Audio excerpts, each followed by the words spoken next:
Olá, tudo bem? Deixa eu te fazer uma pergunta. Por acaso, nos seus pensamentos mais remotos, você já se deparou com o pensamento de que aparentemente Deus nos abandonou, em que Ele não está nem aí mais com as nossas questões, ou preocupado com as relações humanas, ou quaisquer coisas que venham ocorrer em nosso planeta? Se você já pensou isto ou nunca pensou, né, é muito comum pensarmos nisso, né, mediante as situações que nós nos deparamos, né, na realidade do mundo, realidades como pandemias, guerras, né, e nós estamos vivendo este momento, né, de uma pós-pandemia ou ainda no meio do curso de uma pandemia grave, né, onde ceifou milhares de vidas. E estamos diante de algumas guerras, né? Apesar de a mídia só focar na guerra da Ucrânia contra a Rússia, ou a Rússia contra a Ucrânia, nós temos outras diversas guerras pelo mundo, né? Na Síria, no Iraque, no Talibã, então diversas outras guerras, né, mais silenciosas, dos quais o holofote da mídia não está. E a sensação que nós temos, né, você olhando tanto nessa forma macro de Deus em relação ao mundo, mas também de Deus em relação a você, às vezes a sensação que temos, né, que estamos abandonados e sós no mundo e que Deus está totalmente indiferente com as nossas questões.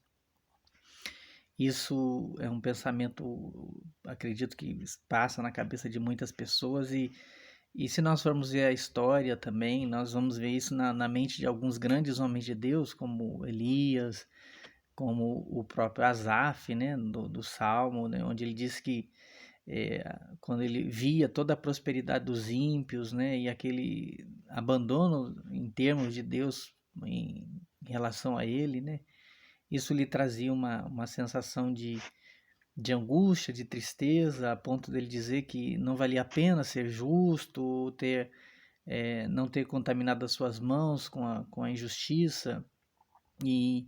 Mas a Bíblia, lógico, diz que até que ele entrou diante da presença de Deus e aí ele viu que essa aparente prosperidade do ímpio, né, daqueles que não servem a Deus, são apenas ilusões, né, das quais se desfarão com o tempo, né, porque a Bíblia diz que o ímpio não prevalecerá na congregação do justo, né, pelo contrário, ele será desarraigado e ele não permanecerá, porque quem permanece é aquele que faz a justiça, que faz o bem e que ama a Deus e teme ao Senhor. Também temos o caso de Elias, de achar que Deus havia abandonado Israel e havia abandonado ele a ponto dele fugir desesperado, né, e esconder-se em uma caverna, né, tamanho desalento dele, né, e é óbvio que Deus foi ao encontro dele e abrindo a sua mente, fazendo com que ele tivesse essa revelação de Deus, ele pôde enxergar as coisas melhor e a minha reflexão hoje é justamente isso, mediante as situações adversas das quais nós estamos envolvidos, é muito comum o desespero e o medo fazer com que nós percamos, né, essa sensibilidade da presença de Deus, né? Às vezes os fatos estão colocados diante de nós de uma forma muito adversa, em que nós não conseguimos enxergar uma saída, ver uma solução para determinado problema ou doença, ou seja, qual for a causa. Todavia, nós não devemos nos esquecer jamais que a Bíblia nos diz que o Senhor estaria conosco todos os dias até a consumação do século. Muitas vezes a percepção que temos, né, o sentimento que temos é que estamos abandonados ou sós e de que Deus, na verdade, não está nem aí conosco. Eu já passei por esse sentimento muitas vezes. Todavia, eu sempre me lembro da palavra de Deus, que é o alimento que nos fortalece, em me dizer, através do seu Espírito, de que o Senhor está comigo e Ele jamais me deixaria só. Essas foram as promessas do nosso Senhor que ele mandaria o Consolador e o Consolador estaria conosco até a consumação dos séculos. O próprio Deus em Isaías diz que uma mãe que amamenta o seu filho recém-nascido, ainda que ela se esquecesse dele, todavia o Senhor, nosso Deus, aquele que nos criou e nos fez, jamais esqueceria de nós. Essas são as afirmações do profeta Isaías dadas pelo nosso Senhor. Então essas coisas nos traz alento, nos traz tranquilidade, e nos faz nos confortarmos, né, a essas promessas do Senhor. Então, mesmo que as circunstâncias à nossa volta, a realidade em si diante de nós, elas não sejam favoráveis, a Bíblia diz que nós devemos olhar além, né? Por isso que nós não vivemos por circunstâncias ou por vistas, nós olhamos além por fé, e a fé faz com que nós vejamos algo que ainda não se concretizou, mas cuja esperança no nosso coração nos afirma que isso irá ocorrer. Então, não olhe para os fatos, não olhe para as circunstâncias, olhe para Deus, que é aquele que pode fazer com que as coisas mudem. O inimigo muitas vezes se aproveita dessa nossa vulnerabilidade, dessas nossas fragilidades para nos atacar com setas as mais terríveis, né? Dizendo que você não é capaz, que você não vai dar conta, que agora você já era. Essas são as setas das quais eles nos bombardeiam. Todavia, nós devemos estar firmados na palavra de Deus. É a palavra de Deus que vai nos dar condições de superarmos essas dificuldades, esses temores, essas tormentas, essas dúvidas, esses questionamentos, essa sensação de abandono, essa sensação de que o nosso Deus, nosso Senhor não estaria nem aí conosco. Isso não é uma verdade, pois o Senhor sempre irá estar preocupado conosco. Ele nos fez, nós somos criaturas ou criação dele, e ele tem todo um carinho especial por nós, ainda que a realidade à nossa volta possa nos dizer o contrário. A palavra de Deus é a nossa bússola da qual nós devemos nos orientar. Ela nos diz que nós devemos confiar no Senhor, que o Senhor estará conosco. Eu atribuo essas confusões em nós pelo estilo ou pelo tipo de vida da qual nós vivemos, né? Hoje nós, na modernidade, temos um outro estilo de vida, nós temos outras preocupações, são grandes as necessidades, das quais nós temos que correr atrás.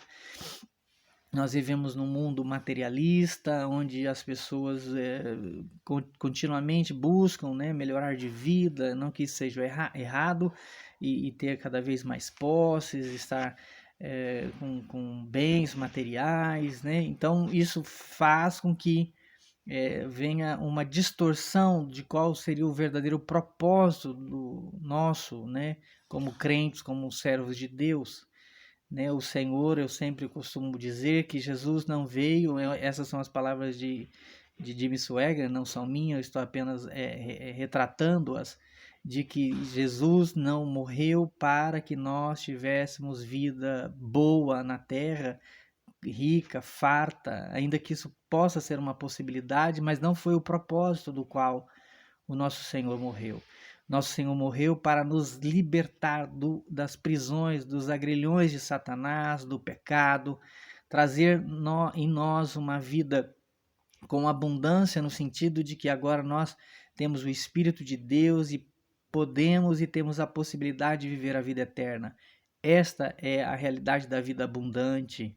Quando o apóstolo Paulo diz que o Senhor é poderoso para fazer tudo e muito mais do que aquilo que nós pensamos ou imaginamos, muitas pessoas, lógico, atribuem isso à nossa vida material, ao nosso cotidiano. Não, o Senhor está nos dizendo que essa vida abundante é a vida eterna. Nada é mais abundante do que ter direito à vida eterna, do que habitar no céu e estar com o nosso Senhor. Este é o verdadeiro propósito e razão de todo o ministério de Jesus, né, na cruz do Calvário, foi para que nós tivéssemos o direito, né, de termos a entrada no céu através ou pelo sangue do Cordeiro, da remissão dos nossos pecados, da regeneração da nossa natureza pecaminosa Este foi o verdadeiro propósito do Senhor, e qualquer outra coisa fora disso não são verdadeiras. Ainda que nós possamos e tenhamos direitos, né, de algumas coisas através do nosso trabalho, das nossas dedicações, isso não é o propósito fundamental. O propósito fundamental da qual o Senhor veio e morreu na cruz do Calvário é para que nós obtivéssemos a salvação e a vida eterna. Por isso, sim, quando nós estamos diante de algumas circunstâncias aqui, eu vejo muito isso na vida dos apóstolos, né? Eu penso os apóstolos hoje, né? Nós olharíamos para eles com essa visão moderna, de que eles eram pessoas fracassadas, né? Que eram pessoas que Deus não estava com eles, né? Porque na sua maioria morreram pobres, decapitados, serrados, aprisionados, foram desapropriados de suas residências, né? Hebreus fala sobre isso, né? Que muitos deles foram tomados suas propriedades, os seus bens, então eles foram mortos e nós olhando para uma situação dessa, com o evangelho do qual nós somos alimentados hoje, nós olharíamos e dizíamos, isso é um povo amaldiçoado, porque olhamos para eles e não vemos nada da glória de Deus, né, do qual nós estamos aprendendo hoje. Não, mas é o que nós estamos aprendendo hoje que está errado, e não o que eles passaram lá. Aquilo realmente era a convicção que eles tinham. Eles não estavam aqui para adquirir coisas ou bem-estar ou qualquer outra coisa, a não ser manter-se íntegros e santos diante daquele que os chamou.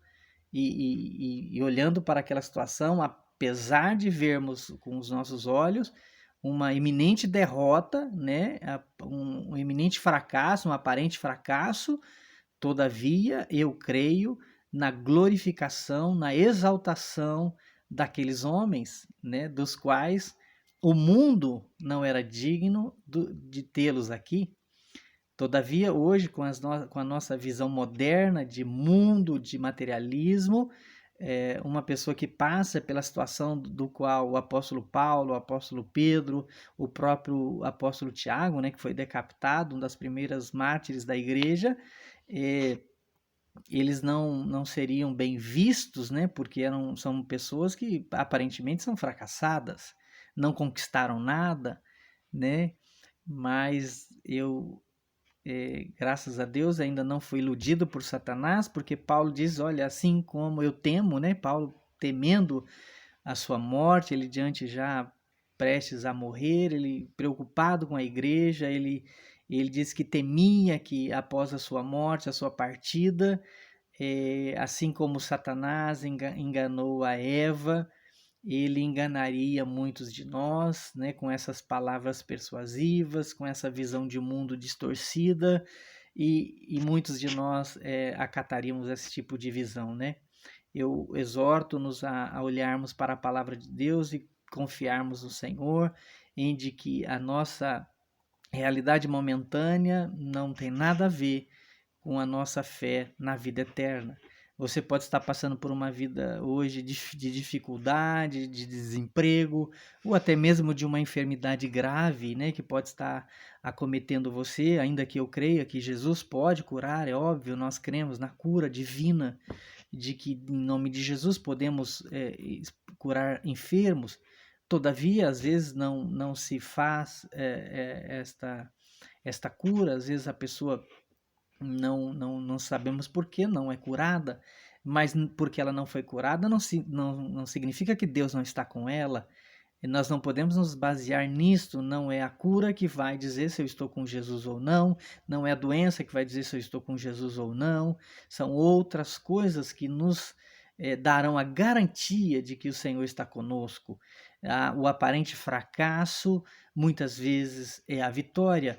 Eu me lembro da cruz do Calvário, quando nós olhamos para a cruz do Calvário, não existe um ambiente que venhamos a definir como fracasso maior do que a cruz, quando nós olhamos para aquele ser chamado Jesus na cruz do Calvário, nós não temos outra visão, ou principalmente aqueles que lá estavam presentes, de que aquilo era um ato de derrota, onde Jesus estava sendo vencido por aqueles do qual ele estava contendendo e aparentemente quem venceu foram os seus algozes que o colocaram na cruz, o maltrataram, né? Nós acabamos de vivenciar a Páscoa, né, que era a simbologia desta morte do Cordeiro Pascual, lá no Gólgota, e, na verdade, aquilo aparentemente parece ser uma derrota, né?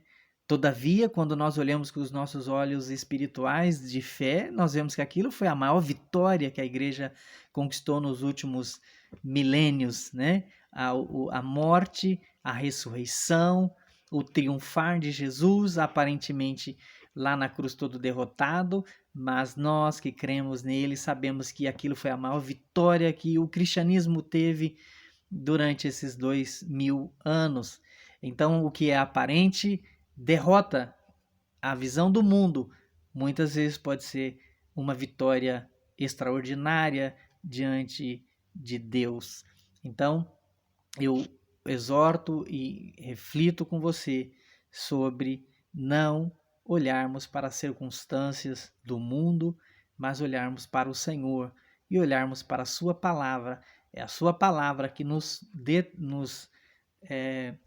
orientará em que o Senhor está conosco e Ele não nos abandonará. Só existe uma forma de o Senhor te abandonar, é você o abandoná-lo, tá? Jamais o Senhor irá abandoná-lo, a não ser que você persista em continuar pecando, né, e não queira mais dar ouvido a Deus. Esta é uma das possibilidades em que você fecha seu coração e embrutecido ou enraivecido por algumas circunstâncias, você não deixe o agir do Espírito de Deus agir em seu coração.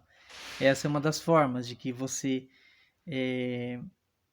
Deus, não que Deus irá lhe abandonar, mas você irá se fechar para a ação sobrenatural de Deus, que é o convencimento, né, dos nossos pecados, das nossas misérias.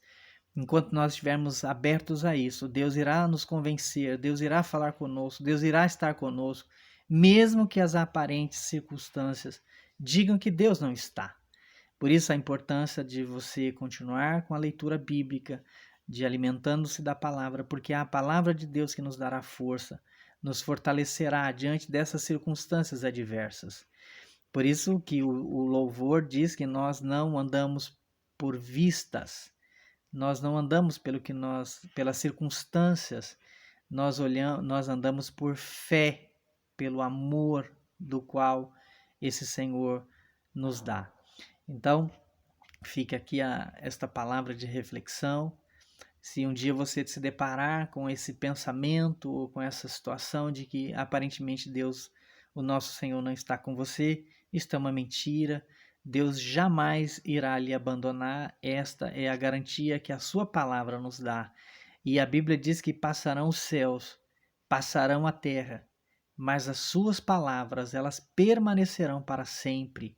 Este Deus do qual o Hebreus diz que ele é o mesmo ontem, ele é o mesmo hoje e ele será eternamente. Ele não mudou nenhum milésimo daquilo que ele era.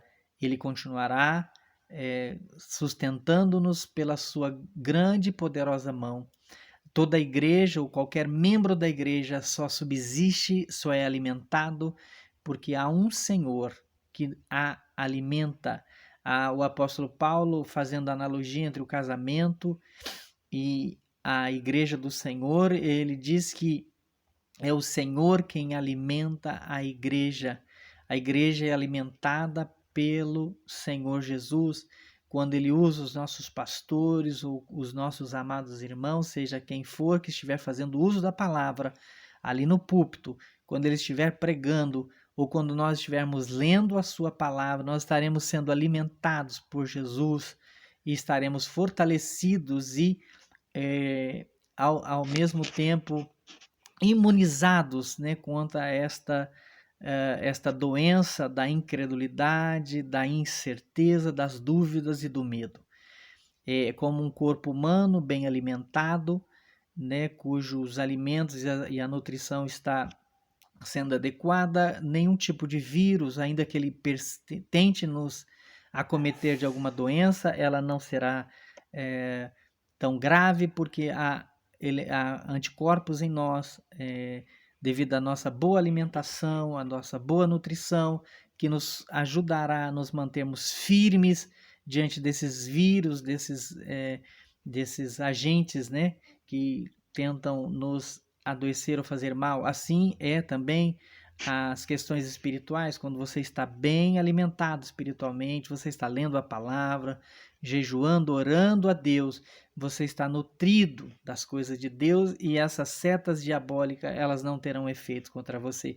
Por isso que Paulo diz em Efésios lá, né, para que nós nos revistamos das armaduras de Deus, né, e ali ele dá a lista das quais incluem a palavra de Deus, a fé, a oração, o capacete, né, para que nada entre na sua mente, porque este é o lugar onde nós temos os maiores combates, é na nossa mente, né, nas setas diabólicas, nas dúvidas, nas incertezas, nos questionamentos, e isso pode nos levar à tormenta, ao desespero, à angústia e automaticamente ao adoecimento, né, tanto espiritual como fisicamente. Por isso a nossa mente deve estar firmada no Senhor. Isaías diz que o Senhor preservará em paz aquele cuja mente está firmada nele.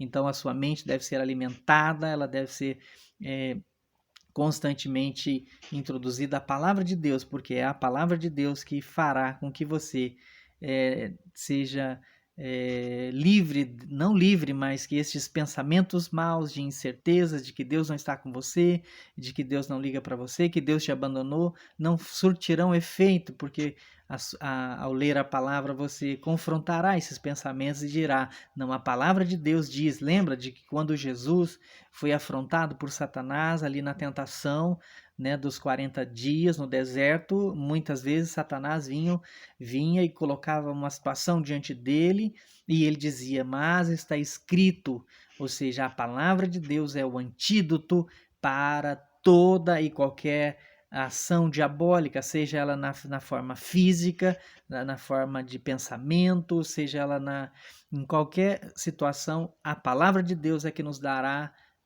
cobertura, livramento, ela que nos dará a certeza, a convicção de que aquilo que Satanás está dizendo é mentira e ele não vai nos enganar.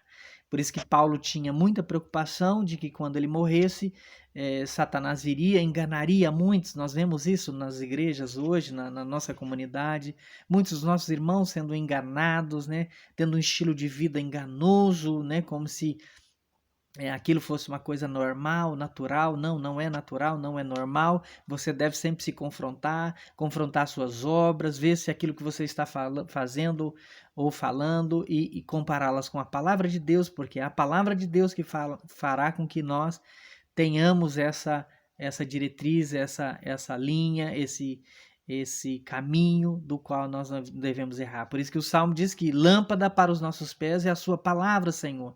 É a palavra de Deus que vai iluminar os nossos caminhos para que nós não tropecemos, não nos arranhemos, né? Porque quem já andou na escuridão, no meio de uma mata com um breu terrível, é difícil, você se arranha. Eu já fiz isso e é terrível, né? Quando eu fazia campanhas de oração no meio da mata, eu ia desprovido de lanterna e por ignorância minha, tinha muita dificuldade. Quantas vezes choquei-se com teia de aranha e saía arrancando, né? Então, na escuridão você não consegue enxergar isso, você não consegue ver direito, você esbarra na teia, eram aranhas enormes, né? Esses dias eu vi uma aqui, das quais eu convivi quando ia no monte. Então, você pode ser queimado por um bicho, você pode pisar uma cobra, você pode passar num pé de espinhos. Então, tantas coisas, quando você não tem acesso à luz, né, você pode se prejudicar, mas quando você tem uma luz iluminando, aquilo facilita o seu caminho, auxilia, você se desvencilha dos obstáculos, dos perigos. Assim é a palavra de Deus que fará com que nós cheguemos ao objetivo nosso, que é o céu.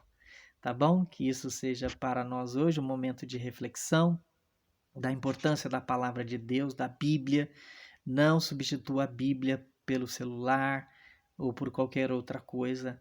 Gaste um tempo com a Bíblia, leia, medite, né? Nem que seja ouvida, né? Eu sempre costumo dizer que há pessoas que infelizmente não têm leitura, né? Os mais simples, mas você pode ouvir, você pode hoje colocar a Bíblia de áudio, livros de áudio. Então nós vivemos um tempo onde nunca houve na história nós temos tanto acesso ao alimento.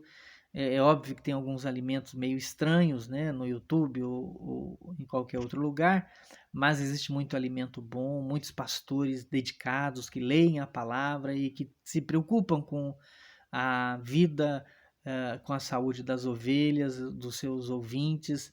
E então hoje nós não temos desculpa, nós temos acesso ao conhecimento, à palavra de Deus, e é a palavra de Deus que irá nos proteger dessas incertezas, destes medos ou destas dúvidas dos quais muitas vezes nós somos acometidos. Que Deus vos abençoe, vos ajude, vos fortaleça. Fiquem firmes, porque a qualquer momento o nosso Senhor virá nas nuvens e nós nos encontraremos com Ele e estaremos com Ele para sempre. Aqueles que desejam e amam a justiça serão fartos e se regozijarão. A Bíblia diz lá no livro de Apocalipse que vi um novo céu, uma nova terra. Essa é a nossa esperança de um mundo perfeito, de um mundo sem medo, sem terror, sem guerra, sem pandemia, sem traições, sem injustiças, sem mentiras. Este é o mundo do qual o Senhor preparou para mim, para você, para as nossas famílias, desde que fiquemos firmes e perseverantes e lendo e obedecendo a sua palavra. Que Deus vos abençoe em nome de Jesus.